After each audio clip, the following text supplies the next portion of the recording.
ओम शांति। 11/10/2022।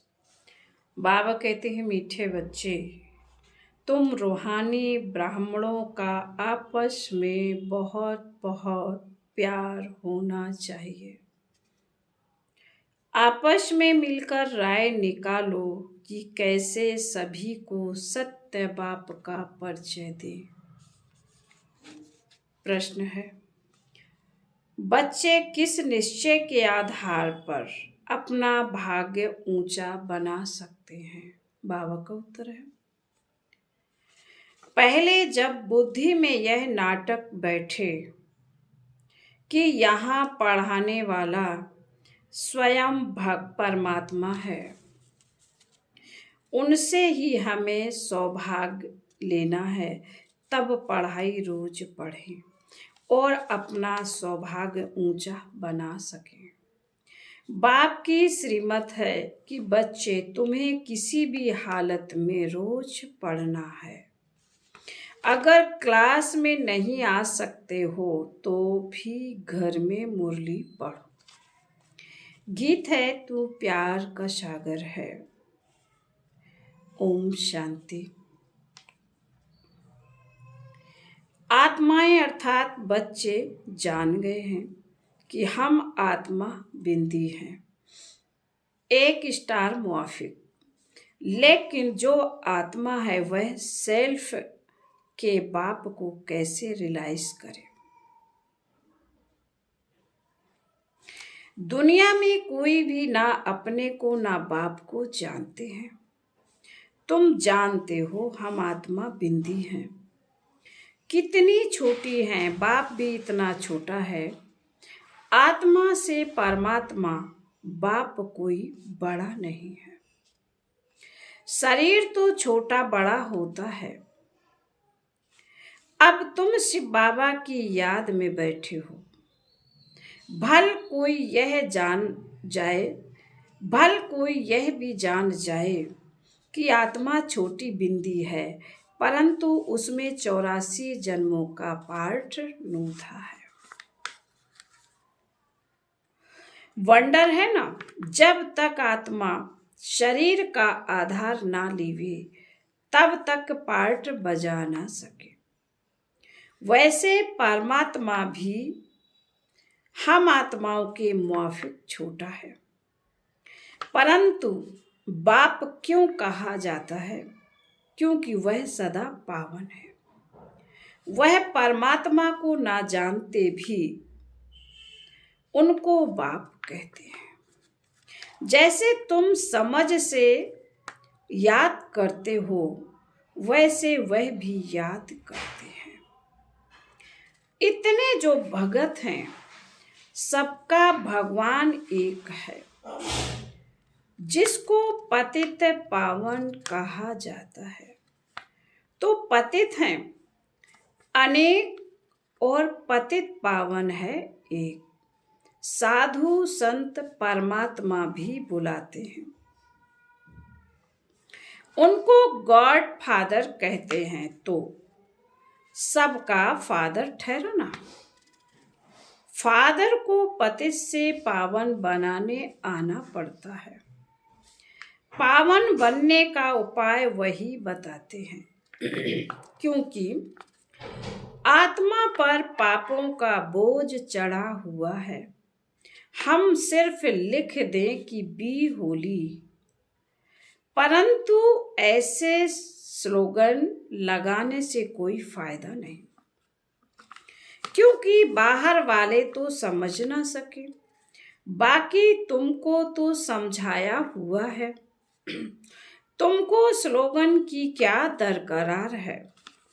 इसका अर्थ है पवित्र बनो, बाबा को याद करो। जब तक किसी को समझाया नहीं जाए तब तक कुछ समझ ना सके। योग में रहने से पवित्र बन सकते हैं, कहते हैं हिज होलीनेस। यह पवित्रता का टाइटल है।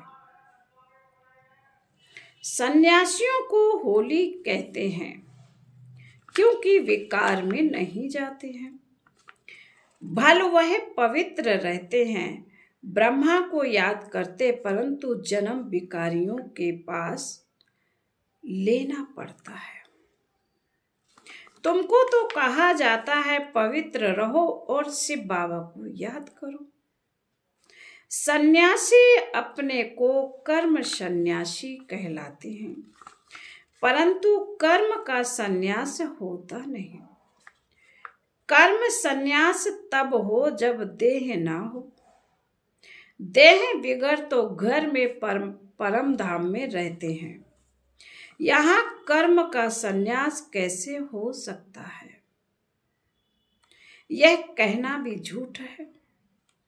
वह कहते जो गृहस्थी कर्म करते वह हम नहीं करते। गृहस्थियों का कर्म तो बहुत है, यज्ञ तप तीर्थ आदि करते हैं, वह सन्यासी भी करते हैं। बाकी फर्क सिर्फ यह है कि वह कमाई कर खाना घर में पकाते हैं। सन्यासी ये नहीं करते हैं, वह मांग कर खाते हैं, क्योंकि उनका हठ योग है। हठ योग से परमात्मा मिल नहीं सकते। जब बाप आए तब तो उनसे कोई मिल सके, और जब तक बाप ना आए तब तक पावन दुनिया की स्थापना भी हो ना सके। कितना समझाते हैं फिर भी समझते नहीं। बच्चे समाचार लिखते हैं, इतने इतने आए। अब देखें कौन कौन अपना सौभाग्य लेते हैं। बहुत आते हैं, परंतु बुद्धि में यह नहीं बैठता कि इन्हें पढ़ाने वाला परम पिता परमात्मा है। हमको उनसे सौभाग्य लेना है। बाप रजिस्टर भी देखते हैं, कोई मास में 8-10 दिन भी आते हैं, कोई नहीं भी आते हैं तो वह नहीं लिखते। अगर कोई नहीं आता है तो वह मुरली पढ़ता है व नहीं, किसी भी हालत में रोज पढ़ना पड़े। जैसे जप साहेब सुखमनी छोटे छोटे बनाते हैं, समझते हैं कैसे भी पढ़ सके। तुम समझते हो उस पढ़ने से क्या प्राप्ति है? कुछ भी नहीं। करके थोड़े समय के लिए बुद्धि ठीक होगी, परंतु बाप से कोई मिल ना सके और फिर विकारों में फंस जाते हैं, तो फिर उनसे कोई प्राप्ति नहीं। कहते हैं विनाश काले विपरीत बुद्धि। बरोबर अब विनाश का समय है और कोई भी परमात्मा को नहीं जानते। कहते भी है हम रचता और रचना के आदि मध्य अंत को नहीं जानते, परंतु ड्रामा के आदि मध्य अंत को जानना चाहिए ना। बाप समझाते हैं सतयुग है आदि, कलयुग है अंत। तो तीनों काल तीनों लोकों को समझना है। तीन लोक हैं, स्थूल वतन सूक्ष्म वतन। कहते हैं शास्त्र अनादि है, परंतु बाप समझाते हैं जब से रावण राज्य शुरू होता है तब से शास्त्र भी शुरू होते हैं। तो द्वापर युग मध्य हो गया, आधा कल्प सतयुग, आधा कल्प कलयुग।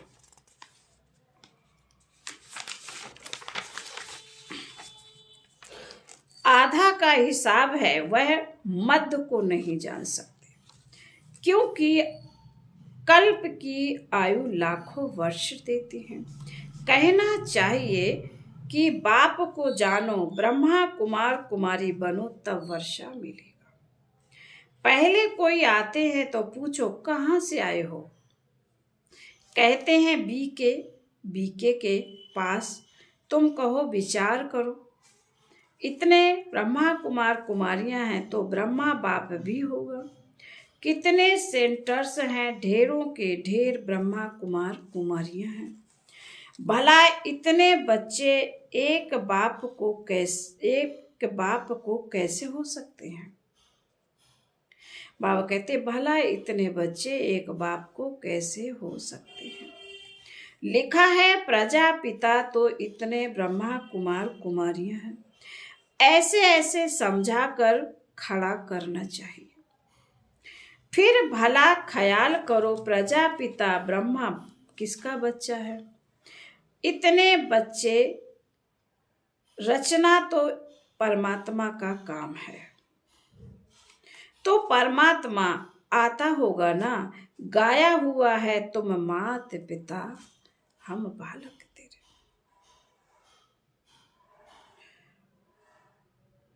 तो बाप ब्रह्मा हो गया ना, तो परमात्मा ब्रह्मा द्वारा रचते हैं, कन्वर्ट करते हैं, एडॉप्ट करते हैं, वर्षा देने पावन बनाते हैं। कैसे? याद से। कहते हैं सब धर्मों को भूल मामे कम याद करो। सभी बुलाते हैं मैं नॉलेजफुल ब्लिसफुल लिबरेटर गाइड हूँ। तो सुख धाम में ले जाता हूँ। सुख कहाँ है? शांति धाम में। अभी बाप ले जाता है शांति धाम में, फिर आते हैं सतयुग में। यह बातें कैसे याद करें? रोज रोज बोलते रहें, औरों को समझाते रहें तो पॉइंट्स बुद्धि में आती रहती है। जब किसी को समझाओ तो उनसे लिखा लेना चाहिए। परमात्मा जो आत्माओं का पिता है, उनकी एड्रेस लिखानी चाहिए कि बाप शिव है तो बाप से वर्षा लेंगे। तो मेहनत करनी चाहिए, परंतु मेहनत करे कौन? इसलिए बच्चों को खुद खड़ा होकर फिर औरों को भी खड़ा करना चाहिए और सर्विस के लिए प्लान्स बना देने चाहिए। जैसे मिलिट्री के बड़े कमांडर्स आपस में मिलते हैं ना, तो यहाँ भी बच्चों को मिलना चाहिए, परंतु क्या करें, आपस में मिलते नहीं हैं। वास्तव में तुम ब्राह्मणों का आपस में बहुत प्यार होना चाहिए। कोई राय निकालनी चाहिए कैसे किसको समझाए। देखो लक्ष्मी नारायण के कितने मंदिर हैं, तो मंदिर बनाने वालों को मिलना चाहिए कि आपने यह मंदिर बनाया है, परंतु जानते हो कि इन्होंने राज्य कैसे पाया। फिर राज्य कैसे गवाया। श्री कृष्ण का चित्र बहुत अच्छा है। इसमें 84 जन्मों की कहानी बड़ी अच्छी है। सिर्फ यह चित्र बड़ा बनाना चाहिए। बाबा कहते हैं कोई आए तो युक्ति से पूछना चाहिए कि आपने गीता पढ़ी है? फिर भला बताओ गीता का भगवान कौन है? तो ऐसे युक्ति से समझाना चाहिए। कहते हैं ना तुम माता पिता, तो यह ब्रह्मा माता हो गई, तो उनके साथ संबंध रखना चाहिए। अगर उनसे प्यार गया तो खेल खलास। बाप से वर्षा कैसे पाएंगे? तुम्हारी लड़ाई पुराने दुश्मन से है। कोई को मालूम नहीं है कि रावण से भी कोई युद्ध होती है। कहते हैं सच की नाव डोलेगी लेकिन डूबेगी नहीं। तो हिलती कितनी है। दूसरे सत्संगों में तो हिलने की बात ही नहीं है। यहाँ तो सिर्फ माया से युद्ध है। जब तक बाप को नहीं समझा है तब तक भल लिख कर दे, परंतु तोता कंठी वाला नहीं बना है। जंगली तोता आया और गया। अल्प को समझना है तो प्रजा ढेर है, बाकी राजाई के लिए कोई खड़ा नहीं होता है। बत्ती पर फिदा हो जाए तो बड़ा मुश्किल होता है। फिर बाबा कहते हैं मीठे मीठे, फिर बाबा कहते हैं अच्छा, मीठे मीठे सिकिल दे बच्चों प्रति माता पिता बाप दादा का याद प्यार और गुड मॉर्निंग। रूहानी बाप की रूहानी बच्चों को नमस्ते। हम रूहानी बच्चों की रूहानी माता पिता बाप दादा को याद प्यार, गुड मॉर्निंग और नमस्ते। ओम शांति। रात्रि क्लास। तुम बच्चों को बाप का डायरेक्शन मिला हुआ है कि बच्चे बाप को याद करो। बच्चे कहते बाबा फुर्सत नहीं मिलती है। अब फुर्सत कहाँ चली जाती है? जरूर माया तुम्हारा समय ले लेती है। माया भी जबरदस्त तीखी है जो तुमको बाप को याद करने की फुर्सत नहीं देती। तब तो कहते हो बाबा सारे दिन में आधा घंटा 20 मिनट याद में रहे, कोई मुश्किल ही सारे दिन में 2 घंटा बाप को याद करते होंगे। जो समझते हैं हम 2 घंटा याद करते हैं वह हाथ उठाओ। वह स्थूल याद पुरानी याद तो चली आती है। यह तो है इनकार पूर्लियम। इनको अपना आँख कान तो है नहीं। बच्चों को कहते हैं मामेकम याद करो, अपने को आत्मा समझो। तो बाबा पूछ रहे हैं कि कितना घंटा याद में रहते हो। बच्चे खेलने जाते हैं तो टीचर को याद करते हैं, घर में पढ़ते हैं तो भी टीचर याद रहता है। वह तो है स्थूल याद, इसमें है थोड़ी डिफिकल्टी। तो बाबा पूछते हैं कि अपने को आत्मा समझ बाप को 2 घंटा जो याद कर सकते हैं वह हाथ उठाओ। लज्जा नहीं करो, एक्यूरेट बताओ। तुम यहाँ बैठते हो, बाबा मुरली चलाते हैं तो बुद्धि दूसरे तरफ चली जाती है ना। इतना बुद्धि में धारण भी नहीं होता है। जैसे यहाँ सुबह में 1 घंटा बाबा समझाते हैं तो क्या वह 1 घंटा बाबा को याद करते हो या बुद्धि बाहर में चली जाती है? बरोबर नंबरवार पुरुषार्थ अनुसार बुद्धि कहाँ न कहाँ चली जाती है। सारा नहीं सुनते।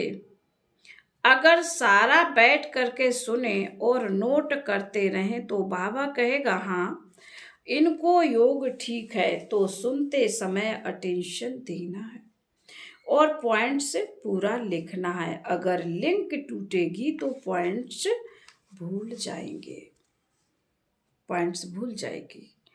बाप समझाते हैं बच्चे हार्ट फेल का मौत बहुत मीठा मौत है, इसमें तेरा मेरा फेरा कुछ भी नहीं है। बैठे बैठे यह गिरा, बेहोश हुआ, खलास, बस फिर होश में आए ही नहीं। यह बहुत अच्छा मौत है।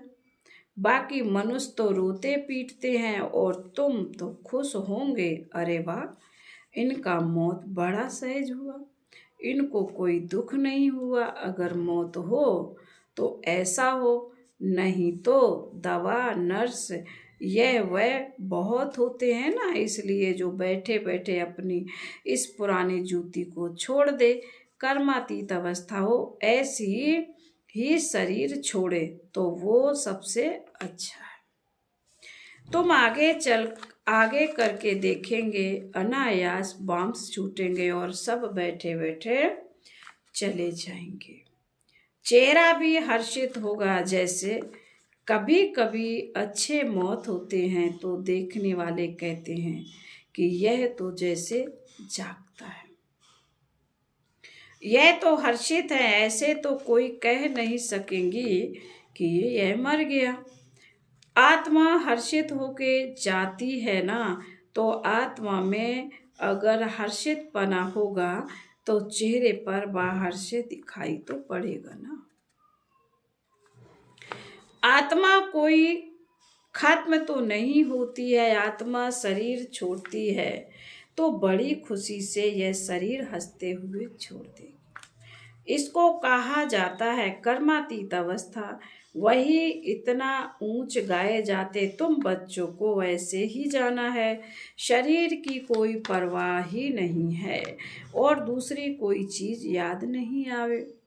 इसको कहेंगे सबसे मीठा आपे ही शरीर छोड़ना। इसलिए सर्प का मिसाल भी देते हैं। सतयुग में ऐसा होता जो खुशी से शरीर छोड़ते हैं तो प्रैक्टिस यहाँ से होगी, पीछे वह प्रैक्टिस चलती रहेगी। तुम बच्चे बाप को कितना प्यार से याद करते हो। अंग्रेजी में कहा जाता है मोस्ट बिलवेड, परम प्रिय, बहुत मीठा। लोगों को तो परम प्रिय मोस्ट बिलवेड कह नहीं सकते। बाप कहते हैं बच्चे मैं तुम्हारा बाप भी हूँ, टीचर भी हूँ, गुरु भी हूँ।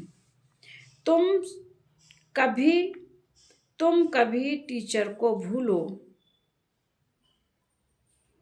तो बाप को याद कर सकते हो।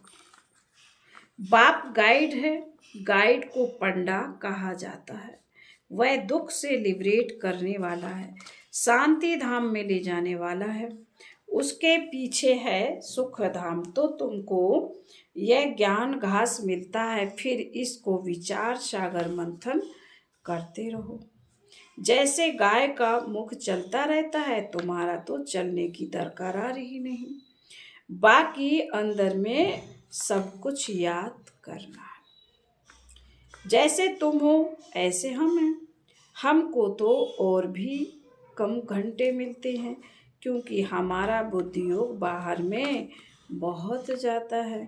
कभी कोई की चिट्ठी आई, फलाने की खिटपिट है, यह है वह है, तो सारा दिन उस तरफ बुद्धि चली जाती है। परंतु शायद बच्चों से जास्ती बाबा को सहज है क्योंकि बगल में साथ में रहता है। जब बाबा भोजन खाने के लिए बैठते हैं तो सोचते हैं अच्छा मैं बाबा को याद करता हूँ। 2-3 मिनट याद रहती फिर भूल जाता हूँ। याद हवा मुआफिक उड़ जाती है। बच्चे ट्रायल करके देखो, सहज होते भी याद में टाइम तो लगता है ना। फिर बाबा बोले अच्छा। मीठे मीठे शिकिल दे रूहानी बच्चों प्रति रूहानी बाप व दादा का दिल व जान सिक व प्रेम से याद प्यार और गुड नाइट। मीठे मीठे शिकिल दे रूहानी बच्चों प्रति रूहानी बाप की नमस्ते। हम रूहानी बच्चों की मीठे रूहानी बाप के प्रति नमस्ते। ओम शांति। धारणा के लिए मुख्य सार है आपस में बहुत प्यार से रहना, मिलकर राय निकालनी है कि किस युक्ति से हर एक तक बाप का संदेश पहुंच जाए। यह विनाश का समय है, इसलिए एक बाप से सच्ची प्रीत रखनी है। योग से आत्मा को पावन बनाना है, वरदान है। स्वराज के साथ बेहद की वैराग वृत्ति को धारण करने वाले सच्चे सच्चे राज ऋषि भव। एक तरफ राज और दूसरे तरफ ऋषि अर्थात बेहद के वैरागी। ऐसे राज ऋषि का कहाँ भी चाहे अपने में, चाहे व्यक्ति में, चाहे वस्तु में लगाव नहीं हो सकता क्योंकि स्वराज है तो मन बुद्धि संस्कार व अपने बस में है और वैराग्य है तो पुरानी दुनिया में संकल्प मात्र भी लगाव नहीं जा सकता। इसलिए स्व को राज ऋषि समझना अर्थात राजा के साथ साथ बेहद के वैरागी बनना। आज का स्लोगन है समझदार वह है जो सब आधार टूटने के पहले एक बाप को अपना आधार बना ले। ओम शांति।